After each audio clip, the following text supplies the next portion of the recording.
l'honneur, le bon sens, l'intérêt supérieur de la patrie commande à tous les Français libres de continuer le combat là où ils seront et comme ils pourront. Moi, général de Gaulle, j'entreprends ici, en Angleterre, cette tâche nationale.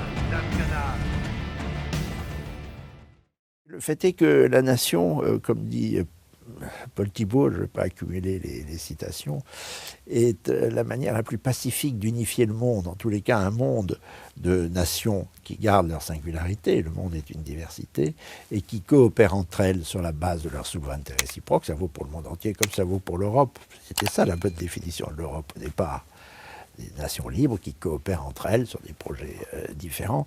C'est une définition d'un monde en ordre qu'ont complètement bousculé les grandes féodalités internationales, les grandes oligarchies internationales, sur lesquelles il n'est pas besoin de revenir, parce qu'on a fini par comprendre,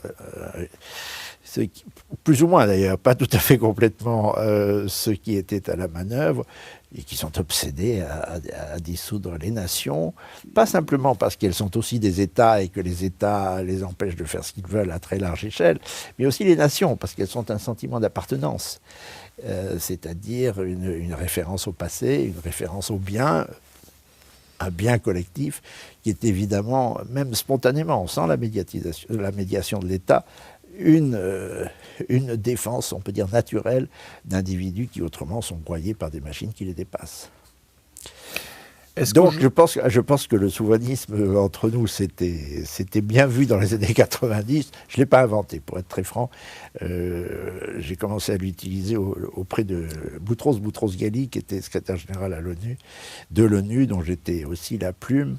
Et j'allais assez souvent, pour toutes sortes de raisons, aussi par mon passé de défenseur de la langue française et de la francophonie, j'allais souvent au Québec. Et les Québécois se disaient souverainistes. C'était les véritables inventeurs. Parce qu'ils ne voulaient pas se dire nationalistes, avec le flottement, les légères ambiguïtés sur le mot nationaliste. Et de même, nous n'avions pas voulu, j'avais convaincu Séguin d'utiliser le terme, il était, quelques années plus tard, il était, lui, plus réticent que Boutros-Ghali, parce qu'il avait peur qu'on fasse appel au souverain, c'est-à-dire à un passé monarchique.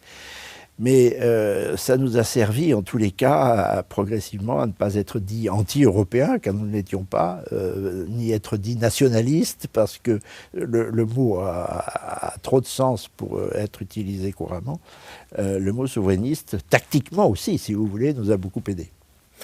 Est-ce que dans le climat politique actuel, la notion de droite et de gauche a encore un sens, ou est-ce qu'on est passé finalement, est-ce qu'on a glissé vers une nouvelle opposition qui divise plutôt le champ politique entre fédéralistes, mondialistes et justement souverainistes? Oui, ça, c'est presque une évidence. C'est-à-dire qu'à partir du moment où la souveraineté est tellement érodée, elle a été depuis Maastricht, mais même avant, petit à petit, des pans sont tombés. C'était même avant la monnaie. C'était même la gestion des services publics. Le service public est contraire au traité de Rome. La machine vient de loin. C'est l'article 55 du traité de Rome qui interdit les monopoles. Les services publics, c'était des monopoles. Ils sont allés mollo au début, la machinerie bruxelloise n'est pas allée très vite, mais enfin elle était déjà lancée. Et après la mort du général de Gaulle et de Georges Pompidou, c'est allé bon train, les démantèlements des services publics. Mais il y a d'autres exemples qui font que la question de la souveraineté est devenue majeure sur tous les bancs, on peut dire. Parce que qu'est-ce que c'est la souveraineté? C'est la capacité à faire de la politique. C'est-à-dire que et on est arrivé à ce point d'absurdité où on fait de la politique au sens électoral. La politique a heureusement plus d'ampleur que les questions électorales. Je suis très méfiant avec les élections et de plus en plus. C'est absurde si l'État n'a aucune capacité d'initiative. On se dispute chacun avec ses rames, l'équipe de bâbord et l'équipe de tribord, sur une barcasse qui est échouée sur le sable, qui de toute façon n'a plus d'eau sous la quille, si vous voulez. Et qui, c'est ça la souveraineté. Et ça devient un jeu de dupes. très souvent, je compare les élections à ces plumeaux que l'on donne aux enfants pour les faire taire, pendant que les grands agissent par derrière. Et en plus, ils endossent la responsabilité, les pauvres citoyens et les pauvres électeurs, de ce qui se fait contre eux, mais prétendument avec leur assentiment. La souveraineté pulvérise tous les cadres de la politique, et il va sans dire que l'on soit de gauche ou que l'on soit de droite, la question est la même. Il faut retrouver de l'eau sous la quille, c'est-à-dire faire en sorte que les États aient des marges de manœuvre dans le chaos du monde, comme nous disons dans une émission que vous avez si gentiment, avec François Martin, accepté, même que vous animez, la France dans le chaos du monde. Tous les partis politiques ont un semblable intérêt à avoir dans le chaos du monde une marge de manœuvre qui s'appelle la politique de la France. Et sans souveraineté, il n'y a plus que du sable et un enlisement auquel nous assistons depuis plusieurs années. Cela étant, j'ai un peu changé d'avis, Charles d'Anjou, au fil du temps. C'était mon grand logiciel, ni droite ni gauche, pendant longtemps. J'ai même fait la campagne de Jean-Pierre Chevènement lors des élections présidentielles de 2002, parce que je le connaissais, je l'appréciais, j'avais été membre de son cabinet avant Boutros-Ghali, quand il était ministre de la Défense. Mais j'ai compris à ce moment-là que dans la coalition ni droite ni gauche souverain, la gauche flanchait pas mal. Et que c'était plutôt le thème de la souveraineté nationale était plutôt reçu à gauche à droite, et qu'à gauche le thème s'asséchait pas mal. Alors il y a eu Jean-Pierre Chevènement, mais enfin il n'a pas fait école comme fut la gauche pendant très longtemps. Elle a été nationale, républicaine, Jaurès, etc. Enfin, il y a eu une gauche nationale, mais elle s'est effilochée au bénéfice de ce que le même Chevènement appelait la gauche américaine, qui a pris le pouvoir et qui, elle, non seulement ne prend plus en considération les termes de la nation et de l'État, et de la civilisation d'ailleurs. C'est un triptyque. Mais s'emploie à l'effacer, notamment par l'OTAN, qui est au moins un effacement aussi puissant, bien que très lié, vous le savez, que l'Union européenne. Et à ce moment-là, j'ai compris en 2002, alors il y avait encore Régis Debray, etc., mais Max Gallo, mais c'est toute une génération qui a disparu. À gauche, le souverainisme, à part Arnaud Montebourg, vaillant personnage, et de très grande qualité d'ailleurs, on cherche et on n'en trouve pas. Donc je veux bien construire des ponts, mais il faut qu'il y ait une rive de l'autre côté, si vous voulez. Il n'y a plus de sentiment national ou de pensée nationale. Elle est entièrement post-nationale, la gauche française. Et tout s'est passé à la Libération, en réalité. Je m'en suis aperçu à New York que la France enquiquine beaucoup les États-Unis. Il faut comprendre ça. Les Français n'arrivent pas à piger que la France, c'est plus qu'un caillou dans le pied de l'Empire. Comment vous l'expliquez? Que les Français ne s'en aperçoivent pas? Enfin, les deux. D'abord, la France est un universalisme, comme veulent l'être et le sont les États-Unis. C'est flagrant dans ce qu'on appelle la mondialisation, qui est en fait une vaste américanisation du monde. Enfin, avec de plus en plus des exceptions. Et cette mondialisation est en plein reflux. Je crois que vous réfléchissez à ce thème pour la revue, l'excellente revue Omerta. Mais il y a aussi des segments industriels sur lesquels nous sommes en compétition, l'aéronautique, l'agriculture. Pensez que la France a été la première puissance exportatrice, c'est grinçant à dire, en fait d'agroalimentaire, devant les États-Unis. C'est grinçant à dire, alors qu'aujourd'hui on devient importateur. Non seulement on n'est plus les premiers exportateurs, mais on n'est même pas les seconds ou les troisièmes, on est importateur, c'est effrayant. Bon, mais les États-Unis aussi ont peur de la France parce qu'elle a plus d'atouts qu'on ne le croit. Et que les Français le croient, c'est ça qui... Alors, un point flagrant, c'est l'énorme, alors mal utilisé, l'énorme apport que peut réaliser pour la politique française, si elle est bien menée, l'atout maritime. Nous avons fait une émission récemment avec François Martin sur l'outre-mer. C'est un énorme apport, c'est une carte au moins aussi importante que la carte du Conseil de sécurité entre les mains toujours de la France, enfin tout au moins le veto ou l'arme atomique. parce qu'on ne l'utilise pas tous les jours, Dieu merci. Alors que l'arme bleue, si on peut dire, il y a un très bon livre d'ailleurs de Richard Labévière, qui est un chevènementiste d'ailleurs, qui s'appelle « Reconquérir la souveraineté par la mer ». Les énormes atouts de la mer, ce n'est pas simplement les territoires d'outre-mer, mais ce qu'elle permet, tout le monde le sait, un domaine maritime et une zone économique exclusive qui peut être très utile à la fin de ce siècle si on se décide à donner les moyens à l'Ifremer, parce qu'il y a même un enjeu alimentaire dans l'exploitation des mers. Et puis, grâce à tout cela, il y a aussi une puissance maritime française qui est à peu près la seconde ou la troisième ou la quatrième, mais enfin qui a une diversité de points d'appui, en tous les cas dans le monde, à nul autre pareil. Bref, ça aussi, ça énerve les États-Unis. Et je me suis aperçu que quelque chose les énervait beaucoup, ça c'était mon combat de tous les jours à l'ONU, c'est la langue. La langue et la francophonie, ça leur plaît pas. Il faut vraiment que l'anglais soit la langue universelle, et nos prétentions, hélas, un peu abandonnées à la concurrence anglais et français, qui reste vive à l'ONU d'ailleurs, parce qu'il y a 2 langues de travail simplement, l'anglais et le français, et tous les documents doivent être dans les 2 langues intégralement. Et là, évidemment, nous avons beaucoup, Boutros-Ghali, qui était au moins aussi français qu'il était égyptien, œuvré pour qu'il en aille ainsi, mais tout à fait contre l'obsession des États-Unis. J'ai même vu ça à l'ONU. Figurez-vous que à l'époque où j'y étais, la représentante des États-Unis au Conseil de sécurité était l'ineffable Madeleine Albright. Et elle était très énervée quand Boutros, un peu par provocation, il a payé cher, il n'a jamais été reconduit, le seul d'ailleurs qui n'a jamais été reconduit parmi les secrétaires généraux, lui écrivait en français, parce qu'il savait qu'elle parlait français. Et elle m'a plusieurs fois apostrophé en me traitant de old French aristocratic guy. Enfin, elle était très, très agressive. Il y a une agressivité des Anglo. Dès qu'on parle de politique, alors vous pouvez parler de Notre-Dame, vous pouvez parler des vins de Bourgogne ou de Bordeaux, vous pouvez parler de Cannes, etc. Ça leur va parfaitement. Ils vont parfaitement cantonner. Et hélas, on y court dans cette espèce de carte musée. Postale. Carte postale, oui, c'est ça. Hélas, on peut même plus parler de musée. On s'en tient à la carte postale.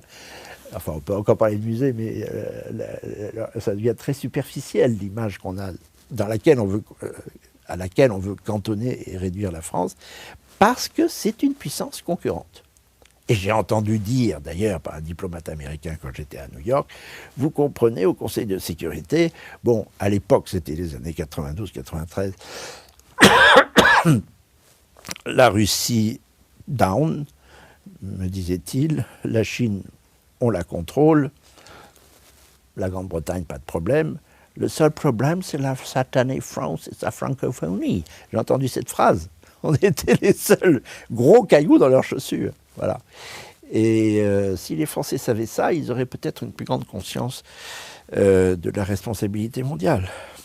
Quand Emmanuel Macron, en 2018, en parlant de Viktor Orban et de Matteo Salvini, les qualifie de nationalistes et de retour d'une internationale réactionnaire, terme ressorti d'ailleurs par Jean-Noël Barrot il y a quelques jours pour parler de Donald Trump. Est-ce qu'avec Macron, on n'est pas quand même dans une démarche où peut-être il commence un peu à avoir peur, parce qu'il voit qu'il y a un réveil souverainiste en Europe, dans tous les pays d'Europe, et que finalement ça ne les pousse pas à devenir plus agressifs et accélérer un peu l'agenda des fédéralistes. Oui. Oui, il va encore plus loin, ce qui fait dire à l'ineffable Sarkozy, Macron c'est moi en mieux. Vous savez qu'il a été capable de cette phrase. C'est-à-dire qu'en effet, au moins dans le discours, Macron va encore plus loin. C'est le même logiciel, mais comme vous dites tout à fait à juste titre, il va encore plus loin. Ben, il faut dire qu'il a affaire à une situation qui lui échappe tellement. C'est exactement ce que vous venez de dire, qu'ils sont obligés de pousser leur logiciel jusqu'à sa terrible logique et totalitaire. On le voit par exemple à propos des innombrables mesures attentatoires aux libertés publiques et à la liberté d'expression que nous subissons, soit directement, soit via l'Union dite européenne. Et évidemment, ça crise beaucoup plus actuellement. On est quand même dans une période où l'opposition entre la défense des peuples, en brandissant leur souveraineté, leur droit à exister, à mener une politique qui leur soit propre, et l'empire, appelons ça un empire, tandis que ça s'appelle un empire, l'empire pourrait presque dire germano-américain, parce qu'on voit ça à l'Europe, j'étais 10 ans député européen, on voit ça au Parlement européen, enfin la conjonction d'intérêts entre l'Allemagne qui mène le bal et derrière les intérêts américains est permanente. Et les Français n'y voient que du feu, par exemple. Ce pauvre de Gaulle s'est tellement trompé sur le couple franco-allemand, qui était vraiment un faux couple dès l'origine. Il s'en est aperçu, mais c'était trop tard, c'était signé, le traité de l'Élysée. C'est pas aperçu que l'Allemagne était déjà mariée avec quelqu'un d'autre, vous comprenez. On a épousé quelqu'un qui était... Enfin, l'épouse avait déjà... Mais la seconde épouse, quoi, pas la première. Oui, c'est ça, oui. Non, c'est la même. On n'a pas les avantages de... Et chaque fois, plusieurs fois que, par exemple, Galiléo, pour concurrencer le GPS américain, chaque fois qu'on s'est dit... Vous savez qu'on aurait même pu inventer l'Internet français, mais on s'est dit on va le faire avec l'Allemagne. Pareil pour les satellites, on le fait avec l'Allemagne. L'Allemagne dit oui, très intéressant. Et 10 ans après, on y est toujours pendant que les États-Unis développent leur propre système. J'ai vu ça, c'est un exemple partout. Hélas. Aider nos auditeurs à bien comprendre, parce que on voit au jour le jour un peu la marche des choses. On a du mal à mettre tout ça en perspective. Quel est, au fond, vous qui avez... était au Parlement européen, qui avait la distance, le recul historique pour comprendre la dynamique, quel est le projet des fédéralistes européens? Quand Macron parle d'international réactionnaire et pousse à l'intégration dans une agence européenne du renseignement, dans une armée européenne, dans une diplomatie européenne, quel est le projet en fait des fédéralistes? Et là, c'est pas si clair. Je pense même pas dans leur esprit. Ils savent ce qu'ils doivent détruire et qui les embête parce que il faut savoir ce qu'ils ont dans la tête. Moi, je sais très bien. On voit à peu près ce qu'a Macron dans la tête. C'est un rêve un peu juvénile. Il faut dire que pour des raisons qui sont présentes à l'esprit de tout le monde, je pense, son développement fantasmatique, on pourrait dire, s'est arrêté à l'âge de 14 ou 15 ans ou 16 ans. Mais voilà, il a eu ce que j'ai vu à l'ENA être le rêve de tout le monde, une vie en avion ou à la californienne, où on n'a plus de frontières, le monde entier. Il y a une griserie là-dedans aussi, pour les élites et ceux qui ont de l'argent. Le monde entier nous appartient, plus de frontières, on vit à la babacool comme on vit en Californie, sous le soleil, avec cette espèce d'hédonisme très alléchant, que les Américains donnent à voir d'ailleurs dans leur manière de se présenter, même si c'est assez loin de la réalité états-unienne.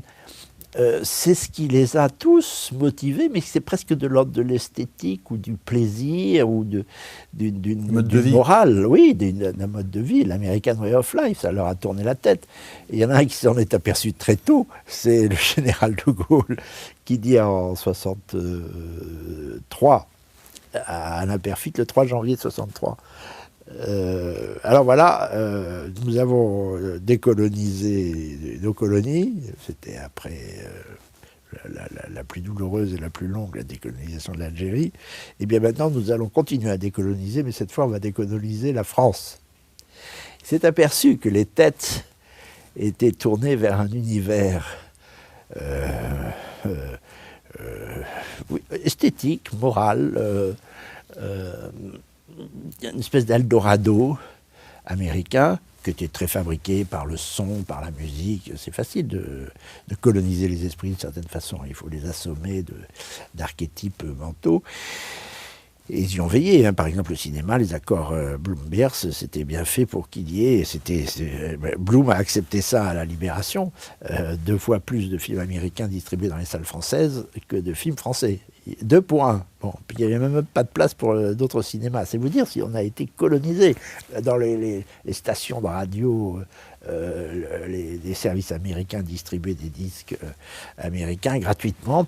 On les amenait en pile, comme ça. Il y avait une spécialité, c'est Europe 1, enfin un spécialiste, c'est Europe 1, qui passait que de la musique américaine, parce qu'elle en recevait des tonnes. Bon. Les esprits ont été colonisés, voilà. Et ça détruit une élite. L'horizon n'était plus du tout la France. Et il y a une phrase terrible d'un certain Henri Gobard qui a eu son heure de gloire dans les années 60 et qui avait cette phrase terrible, je la cite souvent, peut-être comme on l'a déjà entendu dire, mais elle est trop succulente et trop trop affreuse et trop parlante en tous les cas pour ne pas la citer. Les Français, De Gaulle s'est fait une certaine idée de la France pendant que les Français se faisaient une certaine idée de l'Amérique. Voilà le hiatus.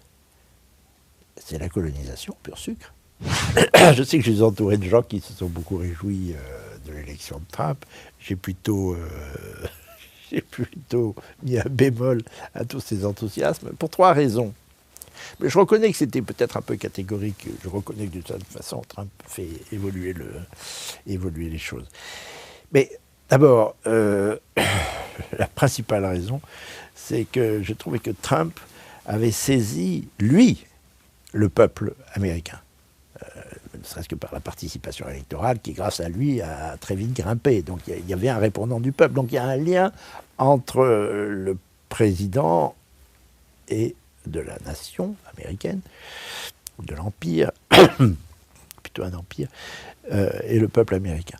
Et ça, ou plutôt états-unien, parce que le mot américain, il faudrait quand même comprendre que, enfin, bien que le repli sur la doctrine Monroe redonne de l'actualité au mot américain, mais enfin les États-Unis, c'est une nation parmi 20 ou 21, ou un empire parmi 20 ou 21 États d'Amérique. Bref, il y avait ce danger-là, c'est-à-dire d'une Amérique, tout au moins des États-Unis qui se requinquent, parce qu'il était capable de faire ce que la clique des précédents, les Bush, les Clinton, les Bush père et fils, les Clinton mari et femme, et Obama au milieu de tout ça, n'étaient pas capables de faire parce qu'il n'avait pas de légitimité. Il n'avait pas beaucoup de légitimité populaire. Là, je me suis dit, c'est très embêtant parce que je n'attends qu'une chose, c'est que cet empire s'effondre. Et ce foutu Trump est capable de lui redonner... Il y arrive, par exemple, dans l'industrie, à force de politique douanière, redonner un souffle nouveau à un empire dont j'attends la disparition. Donc très bien pour l'Amérique, très mauvais pour la France. Enfin, très bien pour les États-Unis et très mauvais pour la France. Ensuite, alors là, je vais vite, c'est pas la peine de développer, ce regain de puissance des États-Unis, il est voulu explicitement par Trump. Alors, paraît-il, on a échappé à 30 ou 35% de droits de douane au mois d'août dernier. On n'a que 15%, mais on a quand même 15%. C'est d'ailleurs scandaleux que ça soit présenté comme une victoire, alors que l'impérium Trump régnant, américain, états-unien, est tout aussi prégnant. Et troisièmement, là vous soulevez le point, et ça me tracasse beaucoup, ça donne à la droite française, ça la coude sur bien des sujets, y compris sur la question ukrainienne ou sur la question israélienne. Il y a une si grande influence. Alors c'est pas l'État américain, c'est pas la CIA, ce sont les fondations du Trumpisme états-unien sur la droite française, sur certains segments, et pas des moindres de la droite française, que je suis quand même très gêné. Il y avait je citais Chevènement qui parlait de gauche américaine. La majorité de la droite aujourd'hui, on peut l'appeler la droite américaine.